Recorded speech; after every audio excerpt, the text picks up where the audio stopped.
Assalamualaikum warahmatullahi wabarakatuh. Saya merupakan pelajar diploma pendidikan awal kanak-kanak. Salah satu subjek yang telah saya pelajari pada semester ini ialah HDSE 3103 iaitu pengenalan pendidikan khas. Sebelum saya membentangkan tugasan saya, terlebih dahulu saya ingin menerangkan serba sedikit mengenai pendidikan khas. Apa itu pendidikan khas? Dalam penulisan Halaham dan Kaufman 2006, pendidikan khas didefinisikan sebagai satu bentuk pendidikan yang disediakan untuk memenuhi keperluan kanak-kanak berkeperluan khas.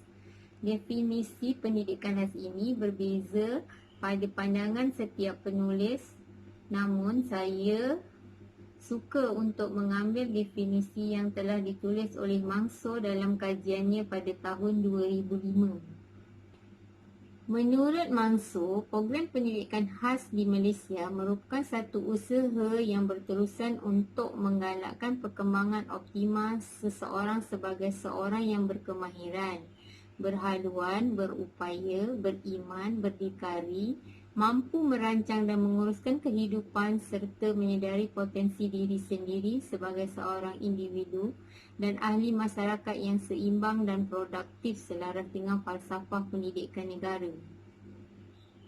Secara umumnya, kanak-kanak yang memerlukan pendidikan khas selalunya memiliki ciri-ciri tertentu yang menghalang mereka mengikuti persekolahan seperti kanak-kanak biasa.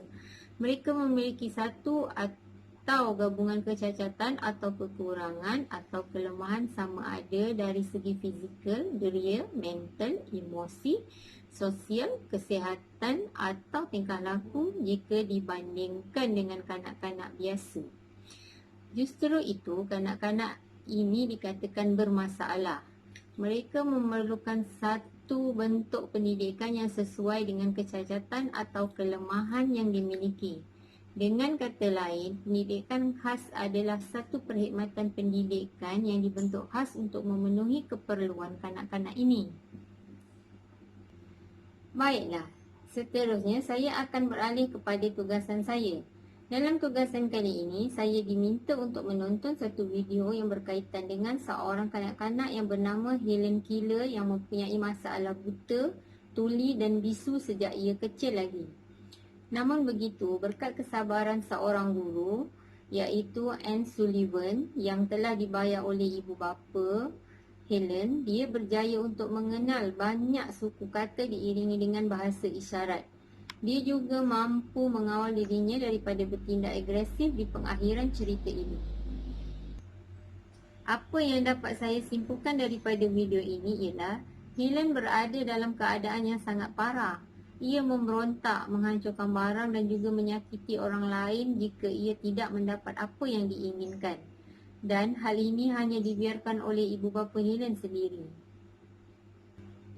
Berdasarkan video ini juga, faktor penyebab kepada berlakunya ketidakupayaan Helen adalah kerana ibu bapa dan orang sekeliling Helen sering memberinya gula-gula dan makanan jika Helen bertindak kasar. Selain itu, mereka juga mengamalkan cara dengan hanya membiarkan Helen melakukan apapun yang diingininya asalkan perkara tersebut boleh membuat Helen tenang dan tidak mengacau keadaan.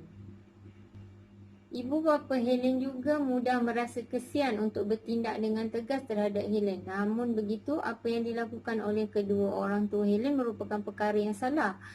Jika ibu bapa ingin melihat anak mereka berjaya, mereka perlulah bersikap tegas dengan anak mereka seperti pepatah Melayu yang berbunyi, sayang anak ditangan-tangankan. Janganlah hanya disebabkan rasa kasihan ingin bersikap tegas kepada anak-anak, ia akhirnya membawa kemudaratan kepada ibu bapa dan kanak-kanak sendiri.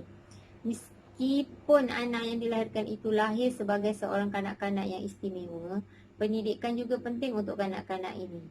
Janganlah kita menjadi ibu bapa yang sempit akal dan menganggap bahawa kanak-kanak yang istimewa ini tidak perlu diberi pendidikan. Kesimpulannya, sebagai ibu bapa yang membesarkan anak pada zaman yang moden dan mencabar ini, Kita perlulah bersikap tegas namun tidak keterlaluan supaya anak-anak kita mampu menjadi orang yang berguna kepada masyarakat dan juga negara. Sekian, terima kasih.